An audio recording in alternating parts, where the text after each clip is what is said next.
Sois le bienvenu. On se retrouve aujourd'hui pour parler de puissance d'une matrice. Alors cette semaine, on va calculer la puissance énième d'une matrice de 5 manières différentes, et je te montrerai même une 6e manière la semaine prochaine.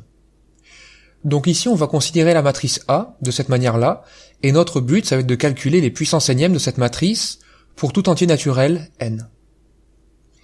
Alors la première manière qu'on va voir aujourd'hui, comme tu peux le voir dans le titre, c'est en utilisant la formule du binôme de Newton. Donc ici, je peux décomposer la matrice A comme la somme de la matrice identité et de la matrice J qui ne comporte que des 1. Alors je peux espérer utiliser la formule du binôme de Newton parce que les matrices commutent. Ça c'est vraiment quelque chose d'important, je vais l'encadrer, dans le sens où sur ta copie, même si ton calcul est juste, si tu n'as pas marqué que I et J commutés, on va sûrement te retirer des points.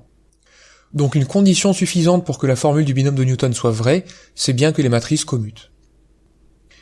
Maintenant, la question qu'on va se poser, avant de rentrer dans le calcul, c'est est-ce qu'on arrive facilement à calculer les puissances de la matrice I et de la matrice J? Pour la matrice I, il n'y a absolument aucun problème, vu que la matrice identité à n'importe quelle puissance vaut elle-même, et pour la matrice J, eh bien un raisonnement par récurrence va permettre de démontrer assez facilement que J puissance K va valoir 2 puissance K moins 1 J pour un entier naturel non nul, et l'identité si K égale 0. Donc il y a plusieurs manières de présenter ça sur ton brouillon et sur ta copie, mais je te conseille vraiment de faire apparaître la disjonction de K de manière explicite à l'aide d'une accolade comme je l'ai fait ici, parce que cette disjonction de K, tu vas la retrouver plus tard dans ton calcul.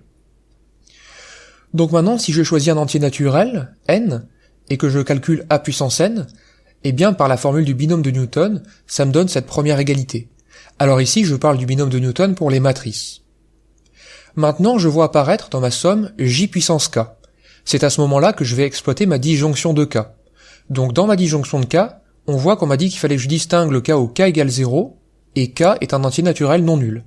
Alors ce que je fais, c'est que je sépare le terme K égale 0 de ma somme, donc je vais avoir 0 parmi n fois J puissance 0, plus le reste de la somme, où je vais remplacer J puissance K par 2 puissance K moins 1 fois J. Donc là tu vois que ce calcul-là, c'est pas une idée, c'est juste un écho de la disjonction de K que j'ai réalisée juste avant. Maintenant, la question que je me pose, c'est qu'est-ce que c'est que cette somme de K égale 1 à n des K parmi n 2 puissance K moins 1?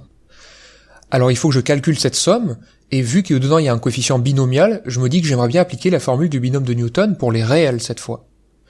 Alors en l'occurrence, si je veux appliquer la formule du binôme de Newton, il faut que je fasse apparaître quelque chose à la puissance K et quelque chose à la puissance n-K. Pour cette raison, je vais factoriser cette somme par 1/2, de manière à faire apparaître un 2 puissance K.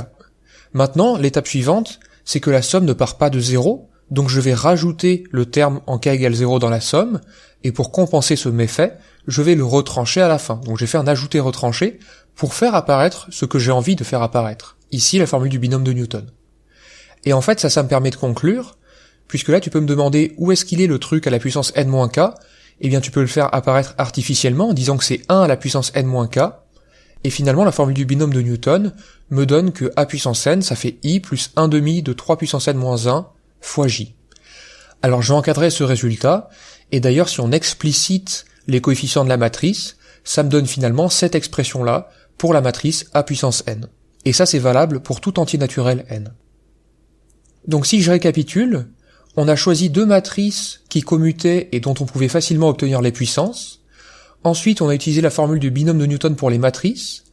La disjonction de K qu'on avait faite pour calculer les puissances de J s'est retraduite dans mon calcul par le fait que j'ai isolé le premier terme de la somme. Et ensuite, j'ai souhaité appliquer la formule du binôme de Newton pour des réels cette fois, et j'ai réussi à le faire, ce qui m'a permis de conclure.